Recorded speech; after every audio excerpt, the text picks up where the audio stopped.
ఇల్లు కూల్చకుండా ఆపిన వాళ్లకి మనం జీవితాంతం రుణపడి ఉండాలంటే నాకు తెలిసి రాజానే ఆపుంటాడు. రాజాని అభిమానిస్తే ప్రాణం ఇస్తాడు. ఎదురు నిలబడాలనుకుంటే వెంటపడి తరుముతాడు. బిల్డింగ్ ఇవ్వను అంటే మాత్రం కుదరదు. ఆ స్థలం ఇవ్వను, ఏం చేసుకుంటారో చేసుకో. నాకు బిల్డింగ్ కావాలి. కుదరదు.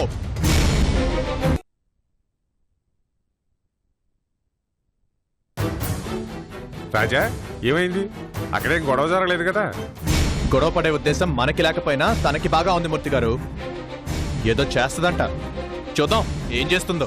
రాజా, జయంతి గ్రూప్ అంటే చిన్నవాళ్ళు ఏం కాదు. బిజినెస్ లో కొన్నేళ్లుగా పాతుకుపోయారు వాళ్ళు. అలాంటి వాళ్ళతో గొడవలు ఎందుకు చెప్పు? ఏమవుతుంది మూర్తి గారు, గొడవ మనతో మొదలవలేదు. కవ్వించి కాలు దూతుంది ఆ జయంతి. ఆ స్థానంలో మరో మగాడుంటే ఈరోజు తేలిపోయి ఉండేది. ఆడదన్న ఒకే ఒక కారణంతో మాట్లాడొచ్చేశాను.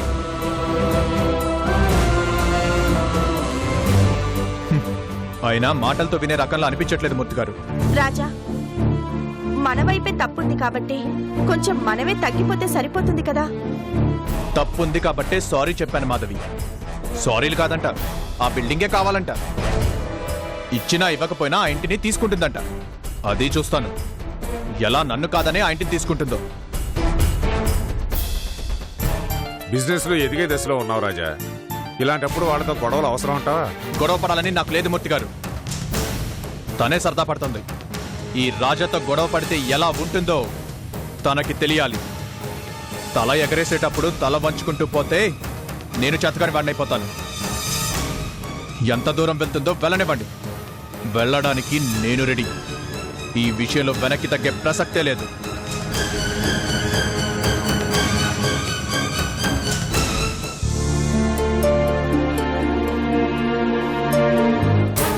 వద్దొద్దు, మీరేం వాడికి నచ్చ చెప్పనక్కర్లేదు. వాడు ఆఫీస్కి వెళ్ళనక్కర్లేదు. చెప్తాను వాడి సంగతి. ఈ జయంతికి కోపం వస్తే ఎలా ఉంటుందో తొందరలోనే చూపిస్తాను వాడికి. ఛ!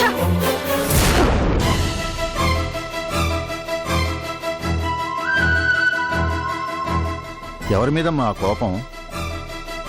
ఎవడో రాజా అంట నా ఆఫీస్కి వచ్చి నాకే వార్నింగ్ ఇస్తున్నాడు. నీకు వార్నింగ్ ఇచ్చాడా? ఎందుకు?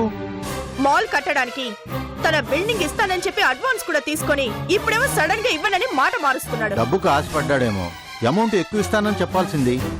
మనం ఇవ్వడం కాంటాడి, మనం ఇచ్చిన అడ్వాన్స్ తనే డబుల్ చేసి ఇస్తానంటున్నాడు గానీ బిల్డింగ్ మాత్రం ఇవ్వనంటున్నాడు. అలాగా? సరే, అమ్మటానికి తనకేం ప్రాబ్లం ఉందో? ఏ ప్రాబ్లం ఉంటే మనకెందుకు డాడీ? అడ్వాన్స్ తీసుకున్న తర్వాత కమిట్మెంట్ ఉండాలి కదా. బిజినెస్ లో పట్టు విడుపులుండాలమ్మా.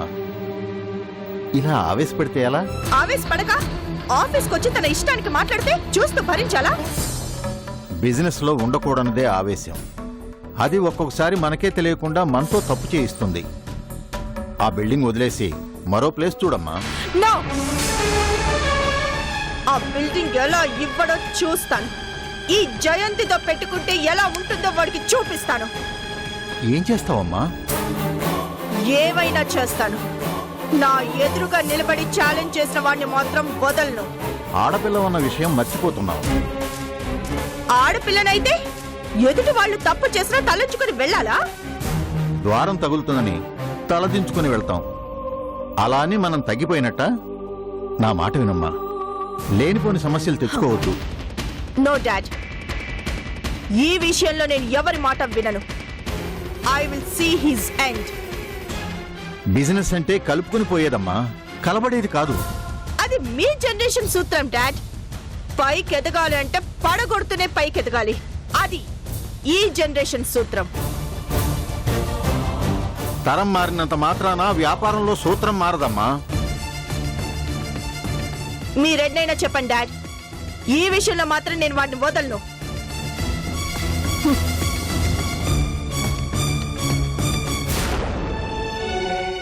సంసార బాధ్యతలు అప్పగించాల్సిన కూతురికి వ్యాపార బాధ్యతలు అప్పగించి తప్పు చేశానేమో.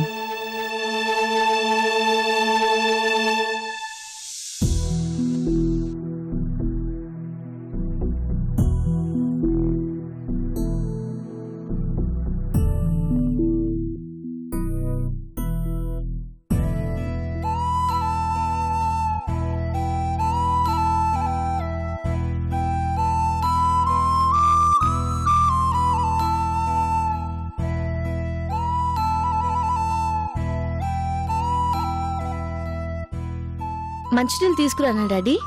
వద్దమ్మా.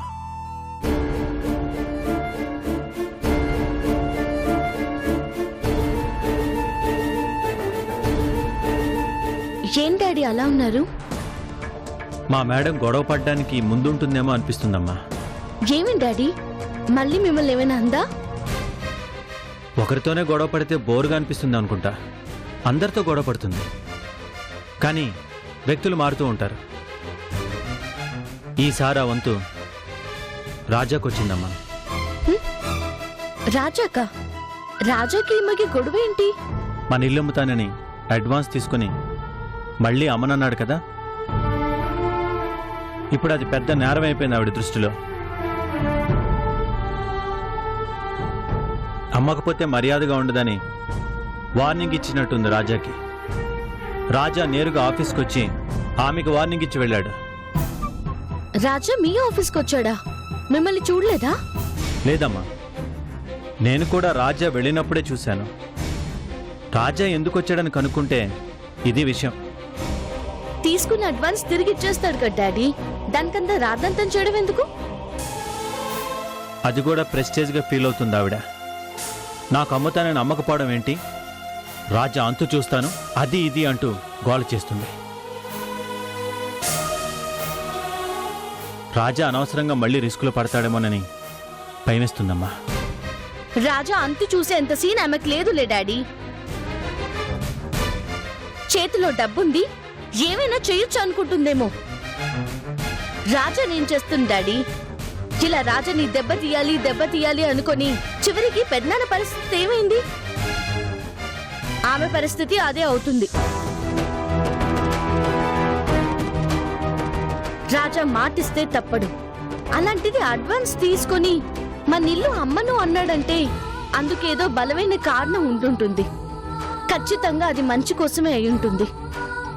మంచితనం ముందు అహం ఎప్పుడూ ఓడిపోవాల్సిందే డాడీ. ఈవిడ పరిస్థితి కూడా అదే. ఆ విషయం తొందరలోనే ఆమెకు అర్థం అవుతుంది. అసలు రాజా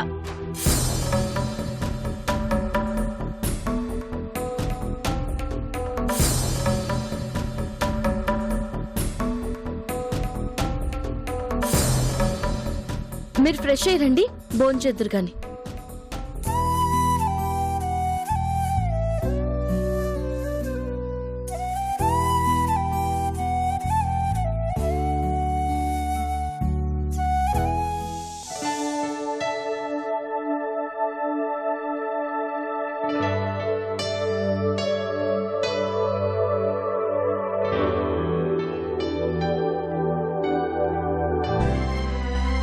కాఫీ తీసుకోండి.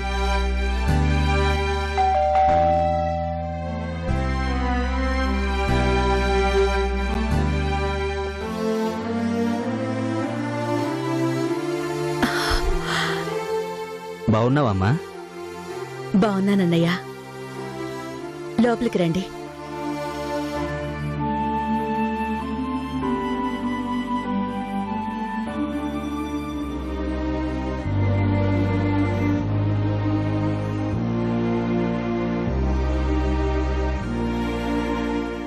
బెనర్జీ,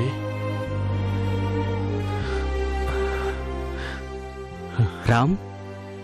రే బెనర్జీ, ఎన్ని రోజులైందిరా, ఎలా ఉన్నావు? నేను బానే ఉన్నానురా, మీరెలా ఉన్నారు? బానే ఉన్నానురా. కూర్చో. అర్చన, వీడికి కూడా కాఫీ తీసుకురా. అలాగే రండి. రారా.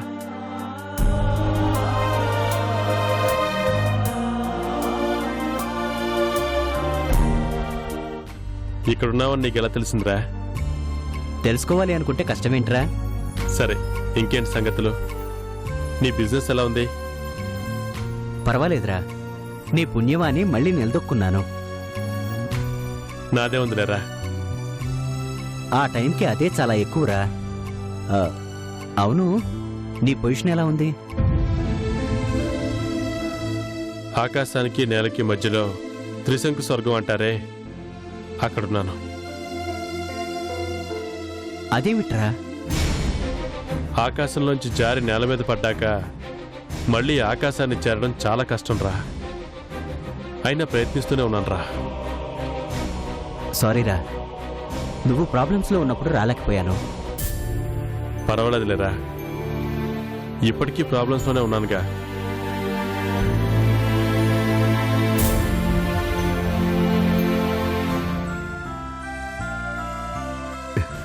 అవునరా, మన కృష్ణ ఎలా ఉన్నాడు? నిన్నేరా అడిగేది. తీసుకోండి అన్నయ్య. మాట్లాడవేంట్రా? తెలీదు. అదేంటి, ఇంట్లో ఉన్న తమ్ముడు గురించి తెలియకపోవటం ఏంట్రా? వాడిప్పుడు ఇంట్లో లేడు. మరెక్కడుంటున్నాడు? ఎక్కడుంటున్నాడో కూడా తెలీదురా.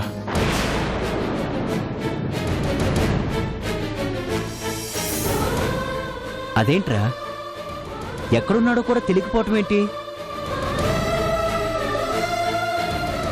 మాతో ఉండటం ఇష్టం లేక వెళ్ళిపోయిన వాడి గురించి మాకెలా తెలుస్తుందిరా? వెళ్ళిపోయాడా? ఏమన్నా గొడవ పడ్డారా? నేనేం గొడవ పడలేదు, వాడే గొడవ పడి వెళ్ళిపోయాడు. రామలక్ష్మణ్ లాంటి మీరు విడిపోవటం ఏంట్రా? అన్న అడవుల వెంట తిప్పిన ఆ లక్ష్మణుడికి నచ్చింది. నా వెంట తిరగడం ఈ లక్ష్మణుడికి నచ్చలేదు. అదేమిట్రా, ప్రాణానికి ప్రాణంగా ఉండేవాళ్ళు ఇలా అయిపోయారేంటి? నేను బిజినెస్లో ఓడిపోయాను, జీవితంలో ఓడిపోయాను, చివరికి తమ్ముడి ప్రేమలో కూడా ఓడిపోయానురా. బాధపడకరా. బాధ కాక ఏం మిగిలిందని? వాడెక్కడున్నాడో తెలీదు, ఎలా ఉన్నాడో తెలీదు. నా మీద ప్రేమతో వచ్చి వాడు ఈరోజు అన్నీ పోగొట్టుకుని ఎక్కడో ఎవరూ లేని అనాథలా బ్రతుకుతున్నాడంటే నాకు మాత్రం బాధగా ఉండదా? కృష్ణ నిన్ను వదిలి ఎక్కువ రోజులు ఉండలేడురా. ఎక్కడున్నా తప్పకుండా వస్తాడు. నాకు ఆ నమ్మకం పోయిందిరా. వాడు నన్ను వదిలి వెళ్ళడమే నమ్మలేని విషయం. అలాంటిది వద్దనుకుని వెళ్ళిపోయాక మళ్ళీ వస్తాడు అంటే ఎలా నమ్మనరా?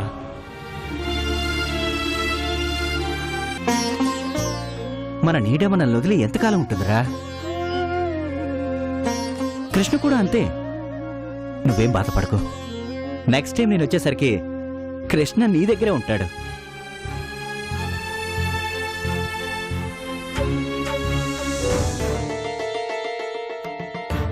ఓకేరా, నేను ఇక బయలుదేరుతాను. అదేంట్రా, ఉండు, ఈవినింగ్ వెళ్ళొచ్చులే. లేదురా, పని మీద వచ్చాను. చాలా రోజులైంది కదా అని కలిసిపోదామని వచ్చాను. నెక్స్ట్ టైం ఫ్రీగా ఉన్నప్పుడు ఒక పూట ఉండేలా వస్తాను. అమ్మా అర్చన,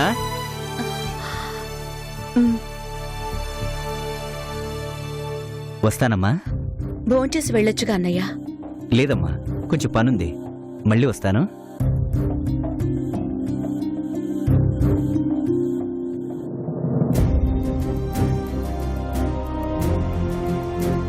రామ్, నీకు సాయం చేస్తాను అంటే అది చాలా పెద్ద మాట అవుతుంది. ఈ చిన్న స్నేహితుడు నీకు ఏ విషయంలో అయినా ఉపయోగపడతాడు అనుకుంటే నేను ఒకడిని ఉన్నానని గుర్తుపెట్టుకోరా ప్లీజ్.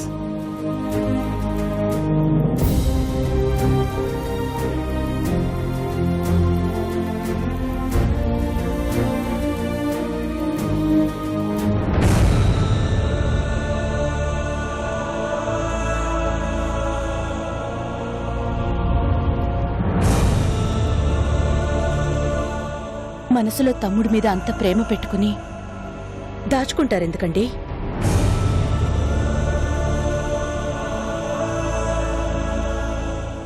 మీ మాటలు విన్నాకే అర్థమయ్యింది కృష్ణ మీద మీ అభిమానం అణువంతైనా తగ్గలేదు అని. అలాంటప్పుడు లోపల బాధపడ్డం ఎందుకండి? వాళ్ళెక్కడుంటారో వెతికి ఇంటికి తీసుకురావచ్చు కదా. తోడ పుట్టాడు అన్న అభిమానం కన్నా నాకు ఎదురు తిరిగి నా బాధలకి నన్ను వదిలేసి వెళ్ళిపోయాడనే బాధ ఎక్కువగా ఉంది. బెనర్జీ గుర్తు చేశాడు కాబట్టి గుర్తు చేసుకున్నాను. నేను వెతకాల్సిన అవసరమూ లేదు, వాడు రావాల్సిన అవసరమూ లేదు. నాకు వాడు ఎప్పటికీ ఏమీ కాడు. అదే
అయ్యో,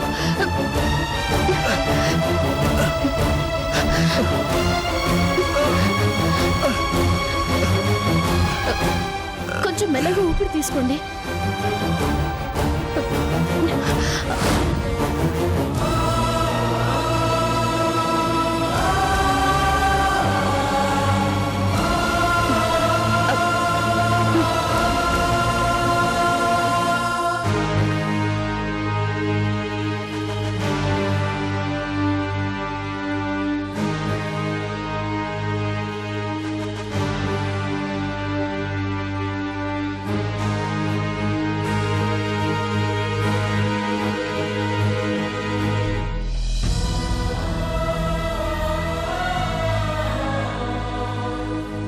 చాలా థ్యాంక్స్ అమ్మా. సమయానికి దేవతలా వచ్చావు. ఆరోగ్యం బాగోలేనప్పుడు ఎవరినైనా తోడుగా తెచ్చుకోవచ్చు కదా తాతయ్య. ఏమన్నావమ్మా? తోడుగా ఎవరినైనా తెచ్చుకోవచ్చు కదా తాతయ్య అన్నాను. బాగుందమ్మా. ఏం బాగుంది? తోడెవరు రాకపోవడమా? నువ్వు నన్ను తాతయ్య అని పిలవటం, తోడు రావటానికి నాకెవరూ లేరమ్మా. ఎవరూ లేరా? అంటే ఒక కూతురుంది కానీ అది తన పనిలో తను బిజీగా ఉంటుందమ్మా. ఎంత బిజీ అయితే మాత్రం ఆరోగ్యం బాలేని మిమ్మల్ని ఇలా పంపిస్తుందా? మళ్ళీ ఇలా ఒంటరిగా ఎప్పుడు రాకండి. మెల్లగా. డాక్టర్లు నడిస్తే మంచిదన్నారు. రాకుండా ఎలా ఉండగలనమ్మా? వచ్చిలా పడిపోతే మీకే ప్రమాదం కదా తాతయ్య. పోనీ ఈ తాతయ్యకు తోడుగా రోజు నువ్వు వస్తావమ్మా? నాకింటి దగ్గర పనుంటుంది. పోనీ నువ్వు వచ్చే టైం చెప్పు, ఆ టైంకే నేను వస్తాను. ఎందుకు? పడిపోయినా నువ్వు వచ్చి చూస్తావుగా. నీ చేయి తగిలితే ఆగిపోతుంది అనుకున్న గుండె కూడా కొట్టుకుంటుందమ్మా. నువ్వు తాతయ్య అంటుంటే, ఇదే పిలుపు ఇలాగే వింటుంటే నా ఆరోగ్యానికి మరో 25 ఏళ్లు ఢోకా లేదనిపిస్తోంది. రోజూ కాకపోయినా అప్పుడప్పుడైనా ఈ తాతయ్య కోసం రా అమ్మా. కుదిరితే వస్తాలే తాతయ్య. అయినా దారిన పోతూ హెల్ప్ చేస్తున్న నా మీద ఇంత ఎఫెక్షన్ పెంచుకుంటే ఎలా? తాతయ్య అన్నావు కదమ్మా. అలా పిలిచే మనవరాళ్ళు నాకు లేరమ్మా. అందుకే నిన్న ఈ రోజు నుంచి నా మనవరాలు అనుకుంటాను. సరేనమ్మా? సరే, నేను ఇంటికెళ్ళాలి. మరి మీరెలా వెళ్తారు? ఇక నాకు ఏ ఢోకా లేదమ్మా. ఇప్పుడు నా ఒంట్లో ఏదో కొత్త సత్తు వచ్చినట్టుంది. నడవడం కాదు, పరిగెత్తమన్నా పరిగెడతాను. అంత రిస్క్ చేయకండి, మెల్లగా జాగ్రత్తగా వెళ్ళండి. ఉంటాను తాతయ్య. ఆ. అమ్మా, ఈ తాతయ్యకి నీ పేరు చెప్పలేదు. చందు. చందు. చందమామ లాంటి నీకు చక్కటి పేరు. మీ పేరు? తాతయ్య. నీ వరకు అదే నా పేరు. ఓ సరే తాతయ్య, ఉంటాను. బాయ్. బాయ్.